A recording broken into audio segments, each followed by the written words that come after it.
Hey, great day, y'all. So, I want to talk about a trend that I have been sent multiple times in my DMs on Instagram and on TikTok, and that I've been seeing on myself, like as I scroll like different social media platforms.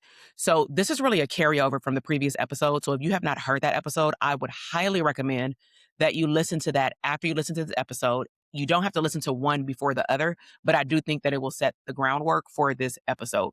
So, we're going to go a little deeper into how this transparency post trend can either boost therapists up and allow you to think bigger, have bigger desires, which is, of course, what I prefer in our abundant corner of the internet. Or I also see that it is leaving some therapists in a space where they start to compare where they are to where somebody else is. And that's where that previous episode is going to come in. Okay.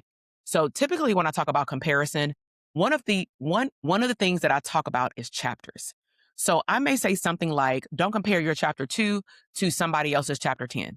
But the only way that we can actually compare chapters with you and somebody else is if you actually understand someone else's journey. And that is really key. And sometimes we don't sit back to do enough research, per se, to see what somebody has endured, went through, and become to get to the point where they are now.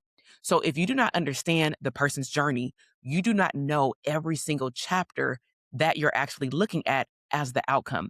So here's one of my hacks when I see somebody doing their thing, okay, is I will get very intrigued when people are winning because it's not enough of that being talked about online. And then when somebody do, people want to hate, right? That's what they call, hate it, okay?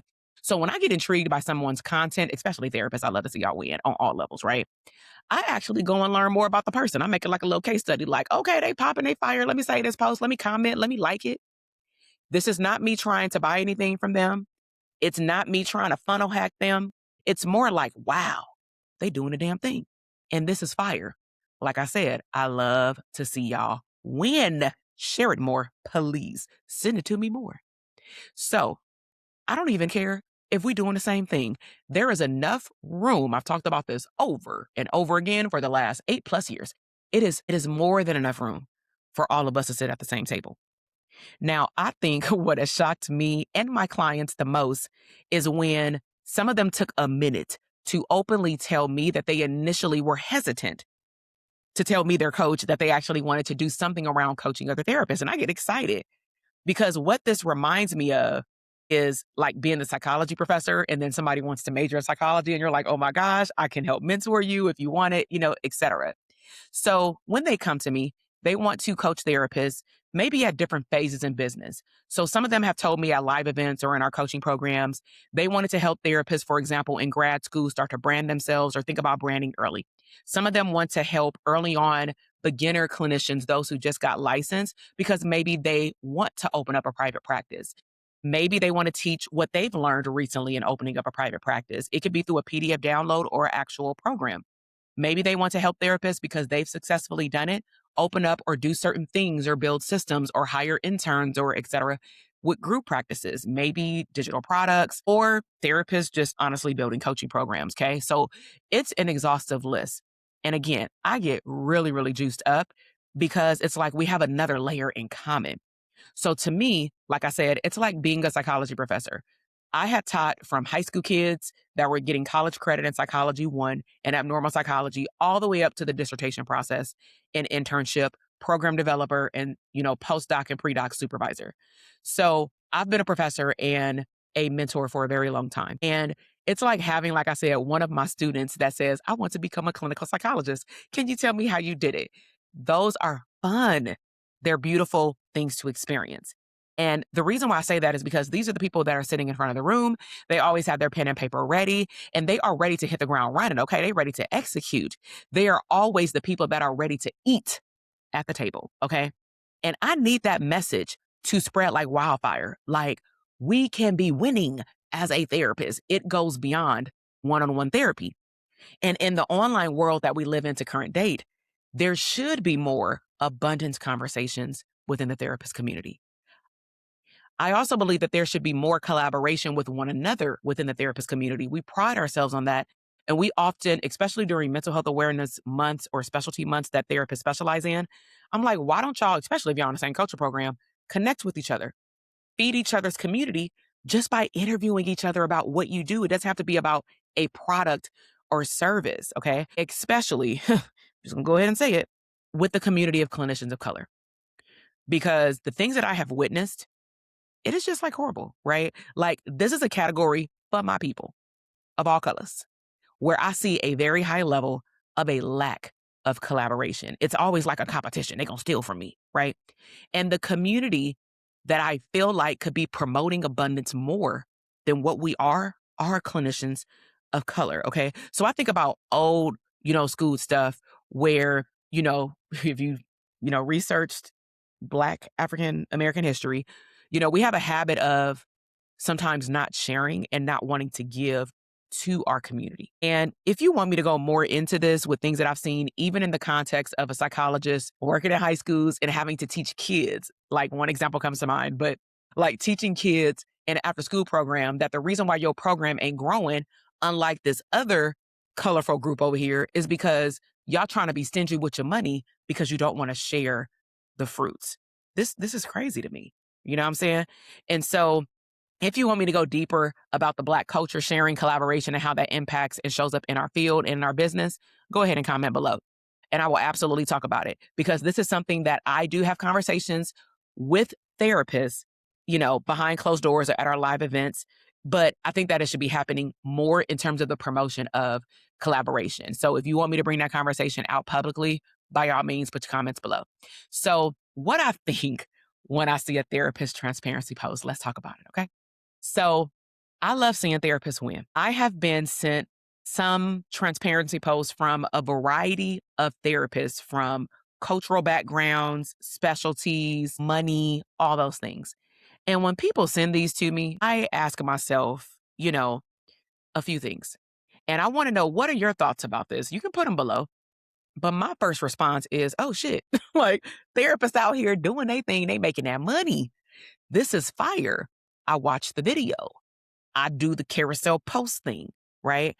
I look at whatever is on the screen. I will pause the screen and say, they killed it in the last 30 days.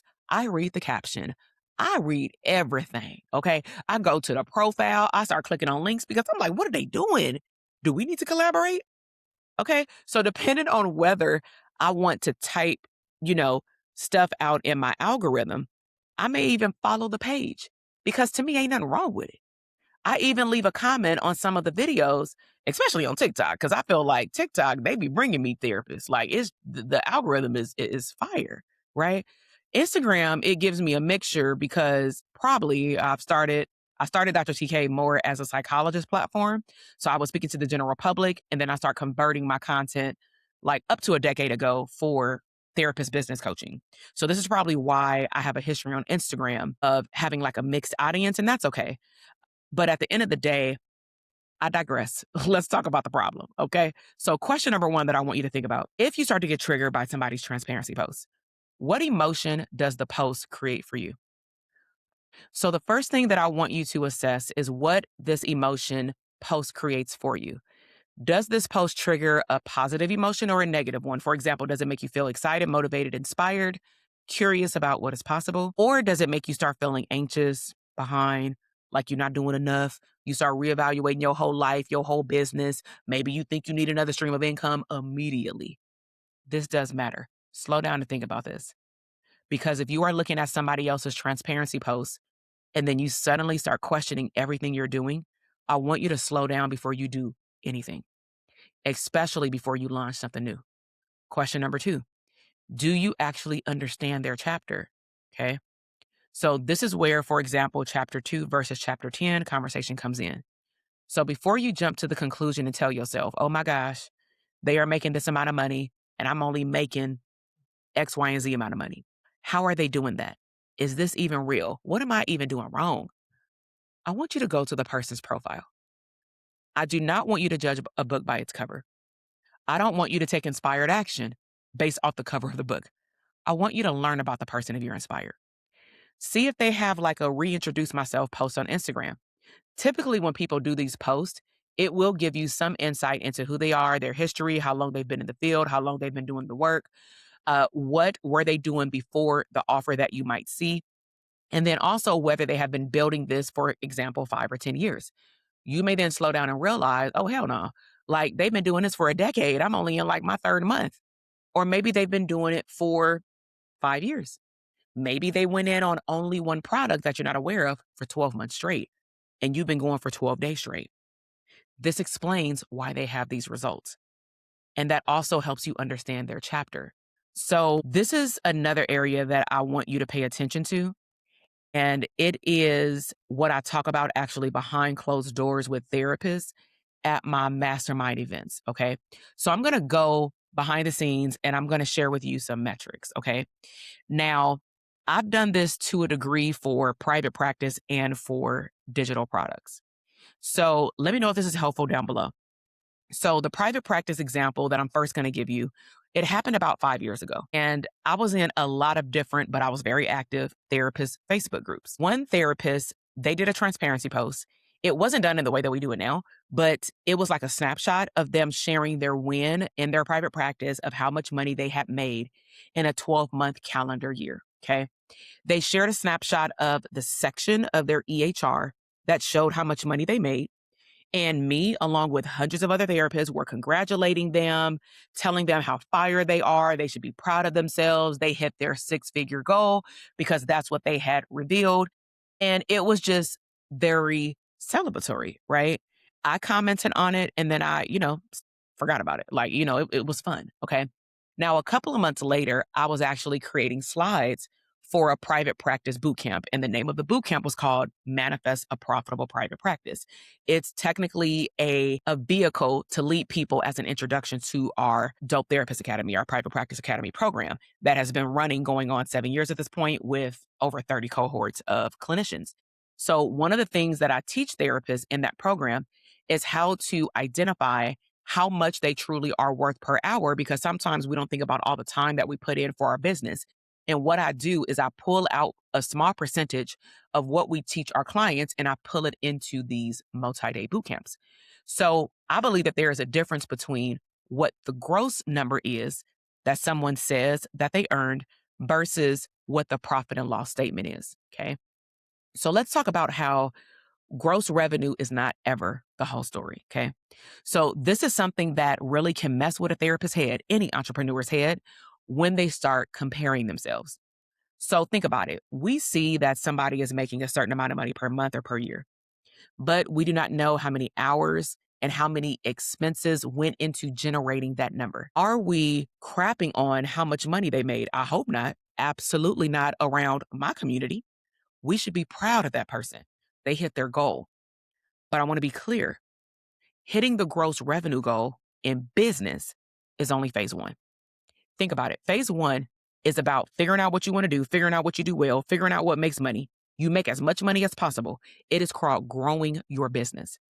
Phase two is where a lot of therapists, at least in this year, we're talking about leveraging time, baby. We're talking about doing more than one-on-one therapy. This is where my coaching steps in because we do coaching and systems, yes, for the private practice, but we also really hyper focus on where do you want to be at in 5 years? Where do you want to be at 12 months from now? And let's build your current systems in the foundational framework for your private practice so that we can make room and leverage your time for that next stream of income. So for example, in my private practice program, therapists learn how to build operating systems because we always start with the end goal in mind. They start with a 5-year vision. They clearly define what they want their life in business to look like by that 5th year. And not one therapist over the last 7 years has ever said, oh, well, I just, want to continue doing one-on-one therapy the exact same way that I'm doing it now. Hell no. So in order to get there, we need to build the systems. You need to build the systems so that when the time comes, you can actually step away from your primary stream of income, a percentage of your time, individual therapy, and actually go and leverage your time to build something else. So I really want you to think about this. What are you really making per hour? So the next part of leveraging your time, what we call scalability, is you need to first identify how much you're actually making per hour. Now, I do not just mean dividing your gross revenue by the number of therapy sessions. I mean actually calculating all of the time. Okay. This includes therapy sessions, administrative work, marketing, consultations, insurance calls, documentation, anything else you do for private practice, even when you are not paying attention to it. So what I'm going to do As I'm talking, I'm thinking about some calculators that I have. Some of them are like Google Excel sheets. You follow the prompts, you put your numbers in, it will tell you what it means and what you need to do next. I have a scale calculator. I also have a profitable private practice playbook. So, especially if you're in the beginning phases, it is a good place to start to identify from the marketing phase to the foundation phase, basic things you need to have in order. It also includes a checklist for branding, but then it also has a lot of bonuses that have internal dream schedule templates in there, time audit to see where your time is going, looking at your capacity, and some journal prompts so that you can really think about what is your full plan so that you can get to work. But I really want you to think about when you're calculating your time, anything else you do for your business, your private practice, when you are not even paying attention to it. So, for example, are you doom scrolling trying to find trend and audio for a post for your private practice? That is time. If you're on hold with an insurance company for 30 minutes, that's time. If your consultation is really supposed to be 15 minutes and it turns into 30 minutes, that's time. You ain't getting paid separately for that. It still counts. So let's talk about what happened in that boot camp experience when we did the math, because yes, I did the math on that transparency post. So when I was creating those slides, something told me, go back and look at that screenshot from that Facebook group. Now, I did not clearly put that screenshot with that person's information in my slides. I just simply used the numbers as an example to do a fun activity with therapists because sometimes we see numbers and therapists get intimidated. So during the boot camp, I told everybody to bring out their phone or pull out a calculator. We're going to go over why you do not want to take numbers just at face value.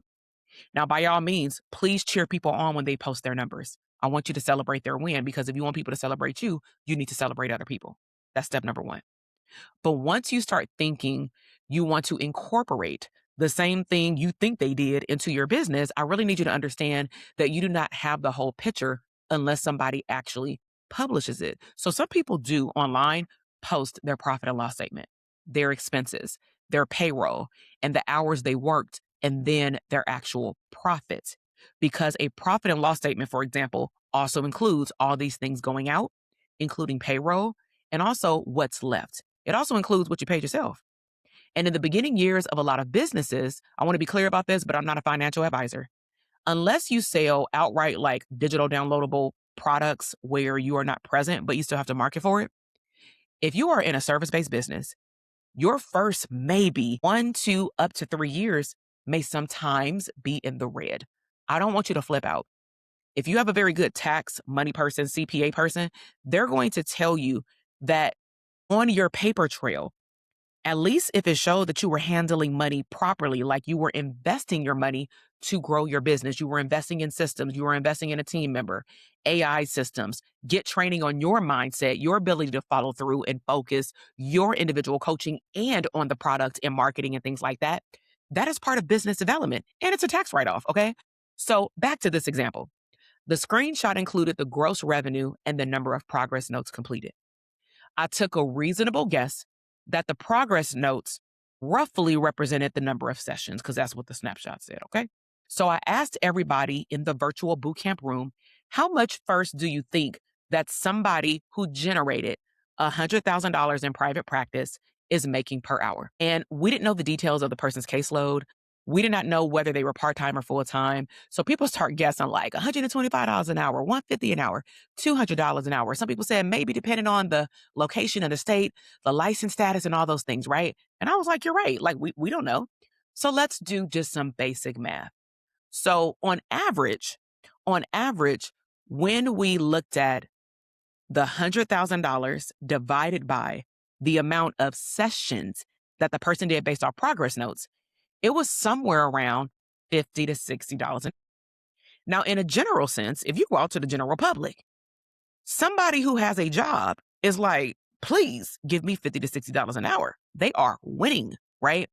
But in our world, $50 to $60, if you are an entrepreneur and potentially have student loans plus your regular life and you have expenses, that may not be profitable based off of your business structure. And one of the biggest investments and expenses in your business might be in the beginning paying yourself. So then we start to look at part of the bootcamp is looking at expenses, like basic expenses.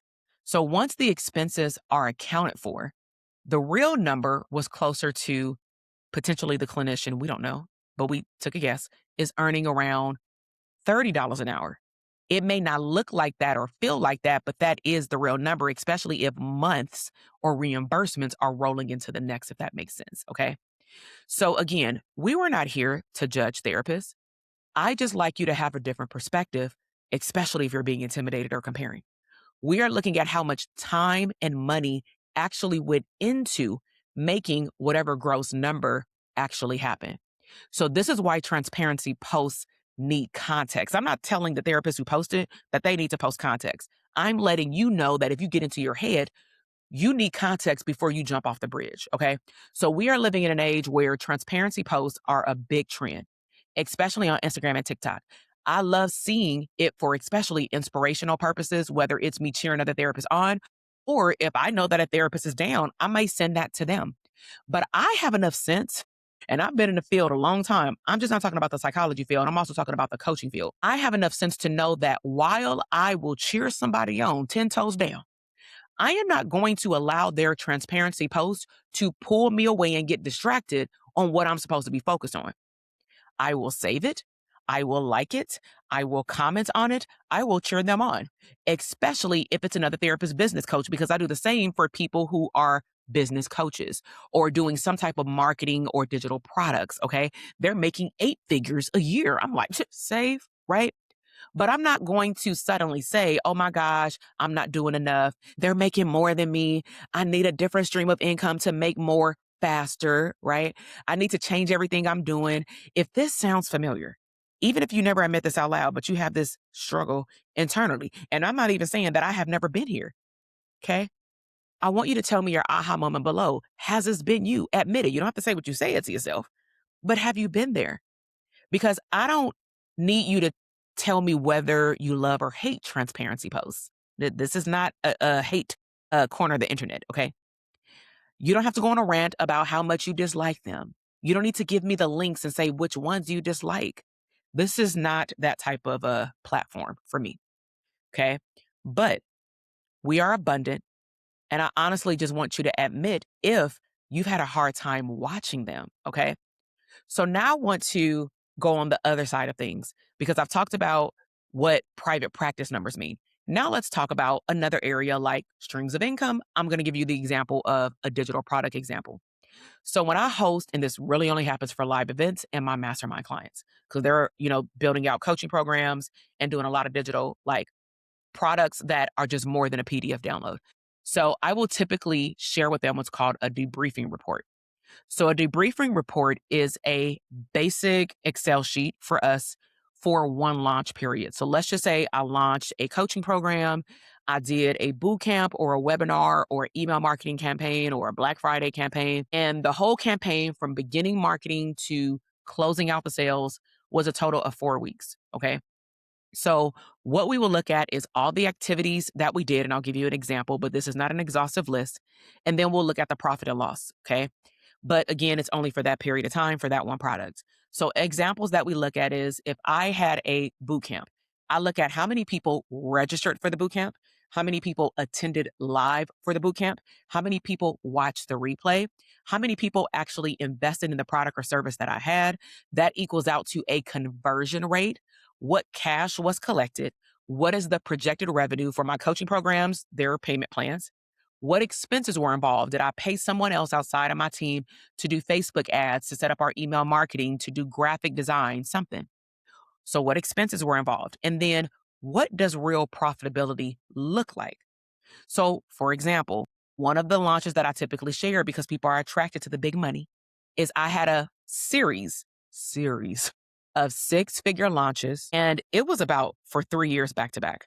Now, this was before my son was 4 years old, and that matters because of season of life. Once, for me, different schedules went into play, kids' activities went into play. My eldest son was in way more activities, wanted to do way more things outside of us.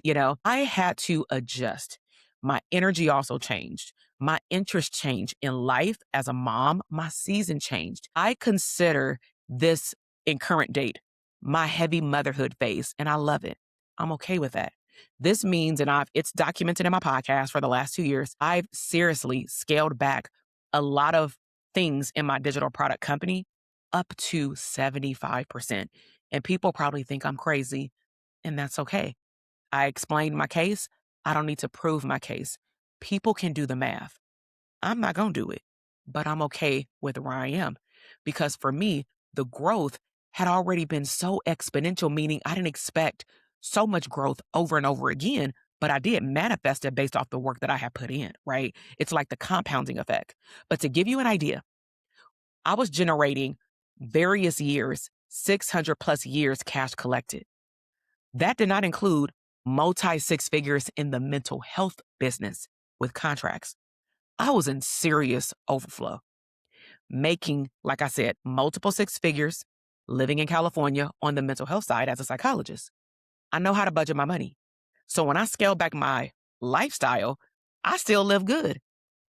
If we're looking at material goods, I feel like I went through a season where I bought so many things, I don't even want to buy those things anymore, meaning I bought very iconic handbags. You know, like to buy shit that like lasts 10 years. You feel me? Like I always tell my husband as a joke, I got this Burberry sweatsuit at the outlet. Fire. I got like two of them. I bought them in grad school. And I bring this up because every time I look at it, I'm like, that was a good investment. I may have spent $300 on each sweatsuit at the outlet. Good quality, no threads missing, everything was fine. I still wear at least the sweaters to today. The pants, not so much. They may be flooding. The black pants are faded. But at the end of the day, it held up its quality. I bought that stuff, y'all, in 2007. It's 2026. I believe in investing in things that has a serious ROI. But I'm also not in a season of life where the luxury that I may have loved back then to buy and invest in is not the same luxury that I have right now. Right now, my luxury is family time, intentional travel, luxury travel, and creating products that don't take up a lot of my time. That's me right now because of my season of life. So, like I said, you can do the numbers if I said I scaled back 75%. But let's go into the story. One of the launches I shared with my inner community was a six-figure launch, like one in particular. And I shared with them that it was a 90% profitability and what that could look like. And they were like, oh my gosh. But then I said, next slide, I'm going to show you what it looks like with a launch that's 20 to 30% profitability. One of the biggest things I wanted them to understand, for example, that you don't see in a lot of digital product launches, so is not to be very careful, is just be careful of how you think, not be careful of the person's product. Programs have payment plans, y'all. Some don't, but many do. So let's just say I go online and I say, my gosh, I had a $107,000 launch, right?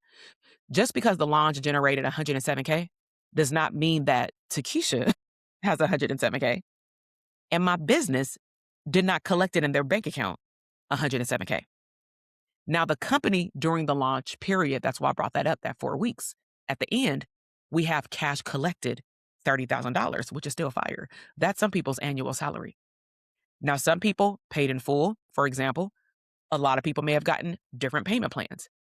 I'm just throwing a number out here as an example for you to understand that the other 70% of the money could be collected over 11 months. So, yes, technically, it generated a six-figure launch, but 30% may have been collected up front, while the other 70% is collected later.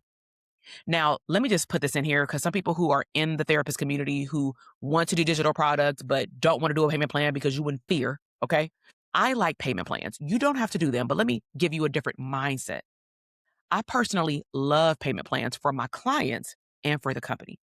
For my clients, I like them because people can invest in what they want, desire, and or need for their business right now without having to come up with the entire amount upfront. And also because you do have to pay a monthly payment like a car payment, psychologically, for some people, they may need that external reminder to do the work. It's like paying tuition. Every time you're paying, you should be showing up or logging into the portal or asking questions to get coached. You should be going all in. Now, for my business, it actually creates recurring revenue. It gives us the ability to stretch out the revenue and to predict what's coming in and how long that revenue will continue, which will allow me to not need to launch all the time because there's recurring revenue. I believe it also positions me to just give. I can just give to my community. I can serve. I don't have to be in launch mode all the time. So again, You still do not know what working less means sometimes when people share these money transparency posts. And all of this matters because you may see someone who says, I created a digital product, I generated 12K, I'm working less and earning more. And then you start to think, oh my gosh, I had my first launch and it made nothing. I suck. This coaching program don't even work because I didn't make that amount. But you do not know what they put in to actually get that result. You also do not know their definition. This is really key about working less versus earning more. So let me give you an example. This person could have been working 60 hours a week between their job and their 5 to 9. I call that their business, their hustle. Okay. And now that they've made the 12K, they've scaled down from 60 hours to 40 hours a week. Now you may be sitting here like, no, wait a minute. I ain't working no damn 40 hours. I'm trying to work 10. Okay. That means y'all in different phases and life seasons. You have different definitions. You may have different life circumstances. Let's just say they don't have no kids. They single, but you're a single parent. You got two under 5. Your circumstances are different, but you don't know that. So beware of comparing yourself. I don't want you to say things like, I work less and earn more, and then apply their definition to your life. Please stop doing that. Okay. So let's now shift. And I do want to share something else, which is people can invest and still not do the work. This probably should deserve its own series. Okay. So I have had people come into coaching programs for 6 months or a year. Those are our longer containers. They have had group calls. Some programs have one-on-one calls. They have had access through Boxer, through Telegram. I'm talking about one-on-one accountability. They've had a training vault broken up into sections. They've had a portal that they do not log in. How do we know that? Because we can see it. We can see when's the last time you logged in and what's the last thing you touched. Okay. Questions that they have access directly to me or through a group call, or they want to submit it through a form because they don't want to ask it live on a call. And I have a private podcast for the clients. They don't ask questions during the coaching call or before the coaching call or after the coaching call. And when I look back hindsight, and me and my team talk about it from time to time, it started to feel like sometimes with some, every session was me reteaching what was already sitting in the training vault, the portal. There was a lack of accountability. There was no follow through on what they said they were going to do. If you were to see a Boxer thread or a Telegram, which I would never show in public, you would probably assume based off screenshots that me and my team are chasing the person because it's just me and my team talking, trying to get that person to talk. And I don't chase people to get results. I will do my due diligence and follow up with you. I will try to pull you in and even ask you, is there something personal going on that you choose to share or a little bit so that we can understand your circumstance? And maybe you need a month not to be off. Your payment plan still continues, but maybe we can just focus on mindset stuff right now, right? Maybe I can give you a voice note to empower you and you focus on you this month, and that's okay. But behind the scenes, there haven't been multiple messages sent, multiple emails sent, because maybe they ain't checking their Telegram or Boxer thread, multiple sessions and check-ins. Nevertheless, there is a small percentage of therapists who still will invest money. I'm not talking about no $100 a month. I'm talking about $500 a month, $1,000 a month, $1,500 a month. Pay in full $15K. I have high ticketed premium coaching services. It's a lot of work that I do for you, meaning give to you if you just show up and show me what you're doing, right? But people will invest and then not do the work. Ghost your therapist? What is your therapist business coach? Like, what is that? And then have the nerve to get upset when they don't get the results that they thought they should have had. That sounds like a therapy client coming to therapy. You sold them the dream in consultation. You told them they have to put in the work. You told them that 99.9% of the work actually happens outside of the therapy session. Your job is to teach them the one main strategy. They go out and do the work. You make sure they understood the homework. They say yes, they go and do it. Then they come back to you and tell you they low-key didn't do it. Like, come on, right? We hold our clients to a higher standard than we do ourselves. Now, ain't that a word? So like I said, some therapists get upset because they don't have that result. And it's based on their timeline. And sometimes their timeline is, well, the program is 6 months. The program is 12 months. I only did it. This is only my first year. I've never scaled my business before. They don't say that. But I'm thinking that like, this is your first time. It's like taking Spanish 1 and you don't know a lick of Spanish. It may take you the first year just to understand the book. Okay. So, not based on the timeline dictated by the actual work, which is most important that they actually put in and the outcome that was supposed to follow. What I'm saying is, this is a whole entire different conversation because we may see people that have all of these results online, but you don't have no idea what they put into the work. So you try to go and mimic the work. You may invest to try to get the same result because you have that result in your head, but you don't realize that there are steps, just like graduating from grad school classes, that you need to complete. So transparency posts without context can turn into comparison. And at the end of the day, all I want you to do is stop comparing yourself to transparency posts without context. I've been seeing therapists do clapback transparency posts, and I'm like, what the hell is going on in our community? It seems like people, I don't know, are going back and forth because sometimes when you engage in these days, if you just watch the whole video, the platform will say you engage with it, and then it'll keep feeding you the same thing if you see like two of those posts almost back to back, right?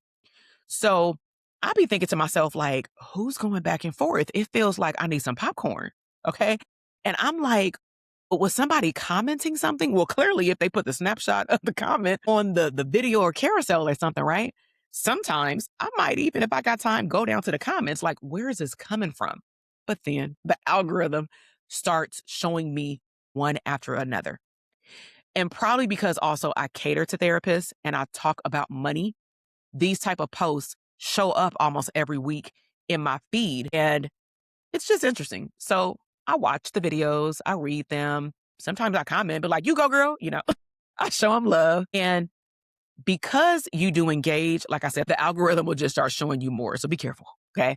But sometimes it is clear that these days people are like talking to each other without talking to each other. It's like subliminal.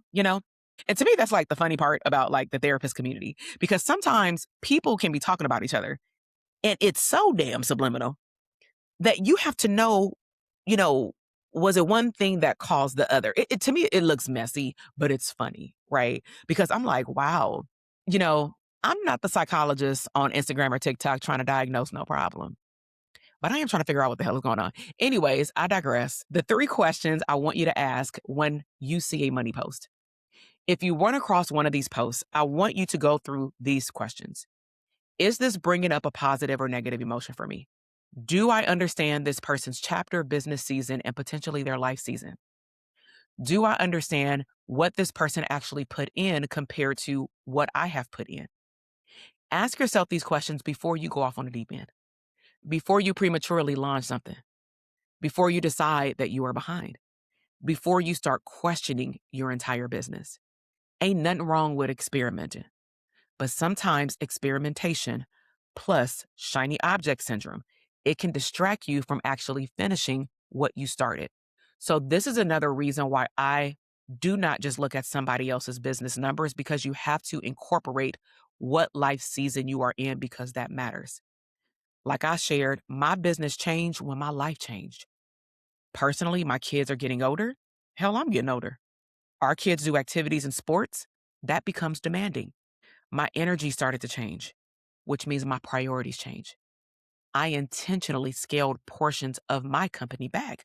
But if somebody had not listened to all of my audio podcast episodes, they may not actually know that, because I typically don't do these type of podcasts via video, because right now I'm just sitting in my workout clothes. I just want to have a conversation with you. This is my connection time with therapists. But because a therapist or like myself choose to cut back, it doesn't mean that business has failed.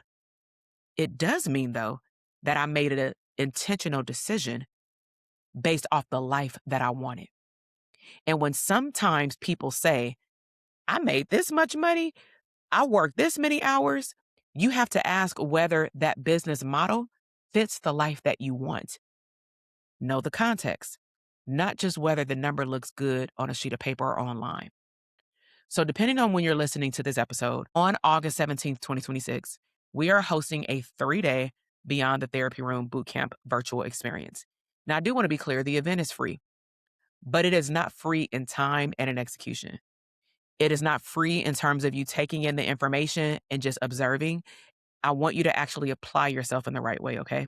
So, I want you to be there, not because you heard it was free, but I want you to do something about where you are in business. Okay. I want you to not just automatically assign a value that because it's free, it's low value, because baby, I can easily charge for this. I can easily convert it into a CE workshop. I don't know if you know this. I actually used to do my boot camps and people would have to pay for it and then they can upgrade to get the CE version for it. But there was a price. So we are giving way more than information. You are going to create a treatment plan by the end, by the third day, based on the activities that we do during the boot camp. But the only way you will know the activities is either if you're there or you watch the replay. And because it is free for money purposes, investment purposes, the replays are only available for a limited amount of time. Will we share with you what we have in our community if you are actually ready to go beyond grow one-on-one therapy and go to scale and go into what I call clinical streams of income? Of course, I'll share it with you. But I need you to get this transformation first. So by the end, there should be no lying to yourself about what phase of business you're in. You should know when you leave if you've done the work, whether your business is in the grow versus scale phase, what capacity in life and in business you actually have, whether you should continue entertaining shiny object syndrome or the ideas that you have, whether you have the capacity to experiment with a new stream of income, or whether you should not touch anything new, to be honest, and focus only on strengthening your foundation, which for most therapists is their private practice and the systems behind it. And that's okay if that's the conclusion that you come up with at the end. So, who is this boot camp ideally for? I want to be clear about this. It is for therapists who already have a private practice. So, I know some people are not going to listen. And you can come if you want to, if you're pre-licensed or if you have not opened up your private practice yet. But I want to be fully transparent. I'm not going to talk about building your private practice. I'm not going to slow down the conversation and go over a checklist of a private practice. If you want a checklist for a private practice, I've included it on the bottom of this podcast episode. So the information, if you do come and you're in that phase, it will feel like it's going over your head. It will feel like you're in Spanish 3 when you should be in Spanish 1, because the activities are based on the numbers and facts of people who already have a business and already making money. Now, it doesn't matter what the amount of money that you're making, but you got to be making money. Okay. So we are going to be assessing real business operations. We are going to be looking at where your business currently is in terms of numbers, ready for growth versus scale, capacity, where your time is going, and what makes sense to build next. Okay. So let me recap what I want you to take away from this episode outside of signing up for the bootcamp if you are that therapist. When you see a transparency post online, I want you to first celebrate the therapist. It doesn't have to be physically, but internally celebrate them. Let it expand what you believe is possible. Save it and make a folder on possibilities on Instagram or TikTok. Do not assume, though, that you understand the whole story. If you want to, and your ego can withhold it, investigate the whole chapter. Assess the business season. Assess their life season if they share it. Understand gross revenue versus actual profitability. Remember that projected revenue and cash collected are not always the same thing. Understand that working less means something different to everybody. And do not let someone else's number pull you away from what you are actually supposed to be building. So if the post inspires you, beautiful.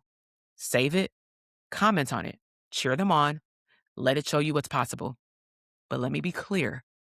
If it starts to create anxiety, comparison, shiny object syndrome, or it starts to make you feel like you need to abandon whatever you're working on and building, then you need to stop and assess before you move. Because this alone is going to save you from launching something you don't need. Okay. So if this episode either tickled you or touched you in any type of way, I want to hear your aha moment below in the comments. Now, this is our little abundant corner of the internet. If you are listening on the audio podcast like Spotify or Apple, I want you to head over to YouTube and I want you to talk back to us. I'll link up the YouTube audio version because even though we may not be doing video sometimes, I still like to talk to y'all below this episode. And sometimes I do create these type of conversations versus me needing a screen and needing to show you something on a slideshow, because I want you to be able to walk on a treadmill, drive to your destination, and be able to, get some life poured back into you for an abundant business. Okay. So we like to have fun. So head down to the comments, but remember, register for the boot camp. We start on August 17th. Again, it's a free virtual experience for those of you who already have a business. And I love y'all. Subscribe to the podcast, and I will see you in the next episode.